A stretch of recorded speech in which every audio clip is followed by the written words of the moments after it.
Today's video is a short video pretty much about nothing. I aim to do it in one take as a lesson to myself, because pretty much all day today, starting from the morning, I thought, oh, I can do a video, you know, later on. I can record this bit later on, and sort of enjoyed where I was, and I can do that later on. I can do that later on, and you know, before I knew it, right now it's nearly 8 o'clock at night. Sun's still shining, you know, because it's the middle of summer here in New Zealand, unlike most of you Northern Hemisphere folks that watch this.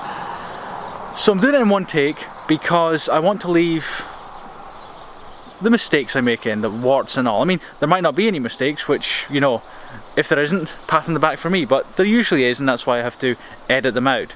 But like I said, this video is pretty much about nothing. There's one thing I do want to talk about today, and that is something I've talked about a few times, sort of in the last week or two. I've mentioned it a few times, and that's kind of, it comes from a very selfish personal place, but it's a bigger picture, a bigger question, a bigger issue, and that is happiness and contentment. If you've been watching my last few videos, you will know that I have been talking that, you'll notice that I've been talking about, first mistake there, you've probably been noticing, okay, I did have to edit it because that was just a jumble of words that was totally incomprehensible.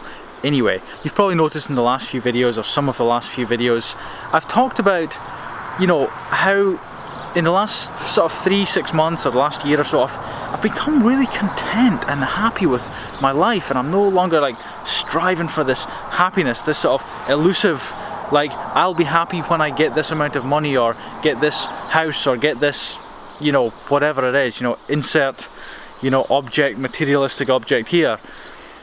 Now, I was wondering today,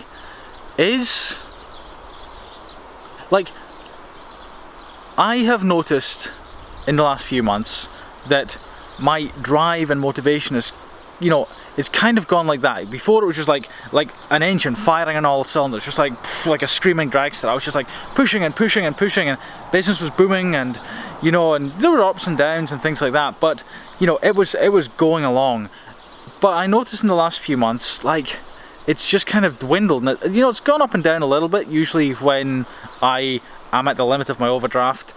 And, you know, I've been starting to think, is progress, is getting stuff done, you know, the world moving forward, like, is it done by people who are deeply discontented? You know, like, when I look back to the last few years now, the amount of effort I put into stuff, most of the stuff that failed, you know, from currency trading to various software programming things I did to try and, you know, different businesses, and, you know, just a whole load of different things.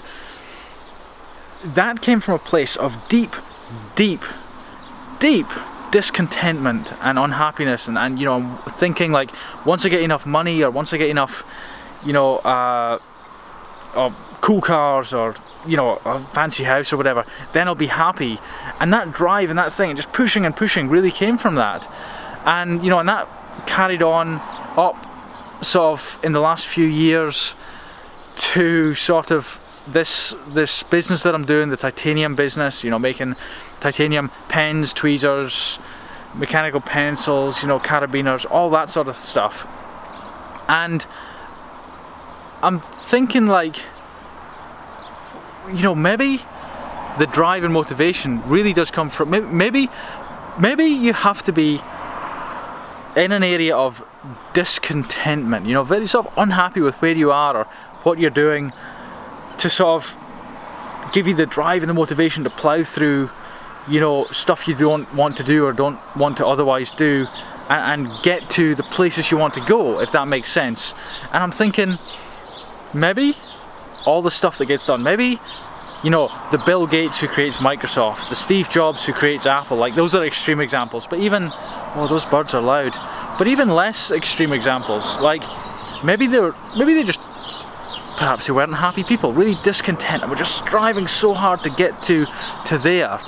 And the reason I think it is an issue, and I think it's important to bring it up, certainly important for myself, which is all I need, you know. I've got the camera, I've got the microphone, I've got the YouTube channel. How arrogant is that?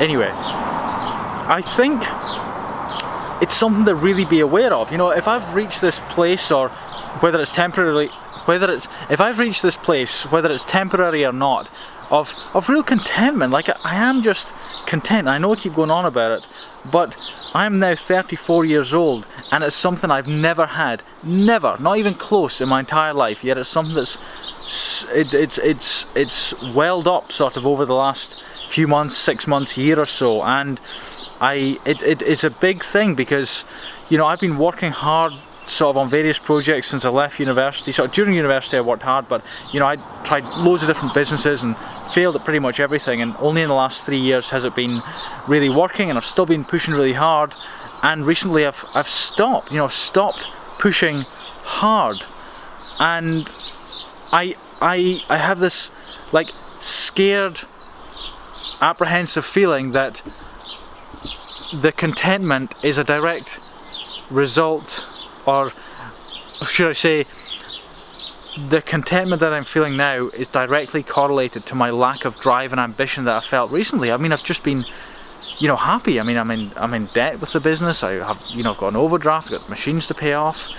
I'm still working on the business, but I'm not working as hard to get those things paid off. I'm not like panicking and running and really trying to do it. And yeah, this is really just a sort of, I don't know, talk to myself. That's what it is. So I'm sorry you've had to listen to it, but that's the way it is. That's what happens when you've got your own camera and your own microphone. So I think I'll leave it at that. And with that, I will leave you with today's quote, which is somewhat related. It's by Pearl S. Buck, and she said, "Many people lose the small joys in the hope for the big happiness."